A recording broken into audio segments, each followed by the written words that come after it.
বেশিদিন টিকবে না দিল্লির বিজেপি সরকার। কড়া হুঁশিয়ারি মমতার। হারের পরেও হার মানলেন না মমতা ব্যানার্জি।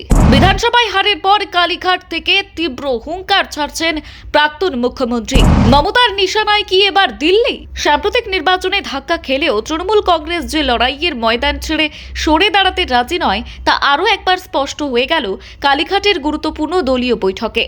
দলের শীর্ষ নেতৃত্ব এদিন স্পষ্ট জানিয়ে দিয়েছে, রাজনৈতিকভাবে বিজেপিকে 1 ইঞ্চি জমিও ছাড়া হবে না, বরং রাজ্য জুড়ে আন্দোলনের ঝাঁজ আরও বাড়িয়ে শাসক দলকে চাপে রাখার কৌশল নিয়েছে ঘাসফুল শিবির। বৈঠকে দলীয় বিধায়কদের উদ্দেশ্যে বক্তব্য রাখতে গিয়ে তৃণমূল নেত্রী মমতা বন্দ্যোপাধ্যায় বিজেপি সরকারের বিরুদ্ধে একাধিক গুরুতর অভিযোগ তোলেন। তার দাবি, মুখ্যমন্ত্রী শুভেন্দু অধিকারীর নেতৃত্বাধীন প্রশাসন ক্ষমতায় আসার পর থেকেই সংখ্যালঘু সম্প্রদায় এবং ছোট ব্যবসায়ীদের উদ্দেশ্য প্রণোদিতভাবে নিশানা করা হচ্ছে। বিশেষ করে ভোট পরবর্তী পরিস্থিতিতে রাজ্যের বিভিন্ন জায়গায় উচ্ছেদ অভিযানের নামে যেভাবে হকারদের দোকান ভাঙা হচ্ছে তা নিয়ে তীব্র ক্ষোভ প্রকাশ করেন তিনি। মমতার অভিযোগ, গরিব মানুষের জীবিকা ধ্বংস করে দেওয়া হচ্ছে বুলডোজারের মাধ্যমে। তিনি বলেন, গণতান্ত্রিক কাঠামোকে দুর্বল করে ভয় দেখানোর রাজনীতি চালাচ্ছে। তৃণমূল নেত্রীর বক্তব্যে স্পষ্ট ছিল, এই ইস্যুকেই সামনে রেখে আগামী দিনে বিজেপির বিরুদ্ধে বড় আন্দোলনে নামতে চলেছে দল। দলীয় সূত্রে খবর, ভোটের ফলাফলে ধাক্কা কাটিয়ে সংগঠনকে আরও আক্রমণাত্মক করতে চাইছেন মমতা বন্দ্যোপাধ্যায়। আর সেই কারণেই আগামী কয়েক সপ্তাহ রাজ্য জুড়ে ধারাবাহিক কর্মসূচির পরিকল্পনা নেওয়া হয়েছে। এদিনের বৈঠকে বক্তব্য রাখেন তৃণমূলের সর্বভারতীয় সাধারণ সম্পাদক অভিষেক বন্দ্যোপাধ্যায়। সম্প্রতি কথিত বেআইনি নির্মাণ ভাঙার নোটিশ পাওয়ার পর থেকেই তিনি বিজেপির বিরুদ্ধে আরও সরব হয়েছেন।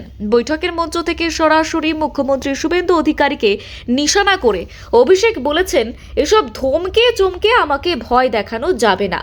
তার দাবি, রাজনৈতিক উদ্দেশ্য প্রণোদিতভাবেই বিরোধীদের চাপে রাখার চেষ্টা চলছে। অভিষেক আরও অভিযোগ করেন, দুর্নীতির বিরুদ্ধে কথা বললেও বিজেপি নিজেরাই নানা প্রশ্নের মুখে রয়েছে। তিনি মুখ্যমন্ত্রীর রাজনৈতিক বিশ্বাসযোগ্যতা নিয়েও প্রশ্ন তোলেন। একই সঙ্গে স্পষ্ট জানিয়ে দেন, বিধানসভার ভেতরে যেমন লড়াই চলবে তেমনই রাজপথেও আন্দোলন জারি থাকবে।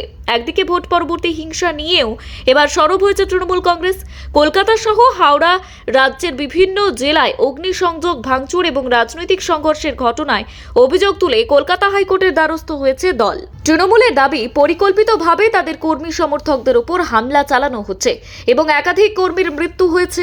এই ঘটনার নিরপেক্ষ তদন্তের দাবিতে আদালত নিয়ন্ত্রিত তদন্ত চেয়েছে তৃণমূল। উল্লেখযোগ্যভাবে এই সংক্রান্ত মামলার শুনানিতে চলতি মাসের শুরুতেই কলকাতা হাইকোর্টে আইনজীবীর পোশাকে সশরীরে হাজির হয়েছিলেন মমতা বন্দ্যোপাধ্যায়। রাজনৈতিক মহলের মতে এই পদক্ষেপের মাধ্যমে তিনি রাজনৈতিক এবং আইনি দুই ময়দানেই লড়াইয়ের বার্তা দিতে চেয়েছেন। এরই মধ্যে বিজেপির তথাকথিত বুলডোজার সংস্কৃতির বিরুদ্ধে বড় আন্দোলনের ডাক দিয়েছে তৃণমূল। আগামী 21শে মে রাজ্য জুড়ে প্রতিবাদ কর্মসূচির ঘোষণা করা হয়েছে। কলকাতার বালিগঞ্জ থেকে শুরু করে শিয়ালদা, হাওড়া জংশন সহ একাধিক গুরুত্বপূর্ণ এলাকায় বিক্ষোভ মিছিল এবং গণ আন্দোলনের পরিকল্পনা করা হয়েছে। রাজনৈতিক পর্যবেক্ষকদের মতে ফলতা বিধানসভা কেন্দ্রে পুনর্নির্বাচনের আবহে এই আন্দোলনের ডাক অত্যন্ত তাৎপর্যপূর্ণ, কারণ তৃণমূল চাইছে ভোটের ময়দানেই বিজেপিকে সরাসরি রাজনৈতিক চ্যালেঞ্জ ছুড়ে দিতে। ফলে আগামী কয়েক সপ্তাহে রাজ্যের রাজনৈতিক উত্তাপ আরও বাড়বে বলেই মনে করছে ওয়াকিবহাল মহল। ব্যুরো রিপোর্ট, গলসি বার্তা।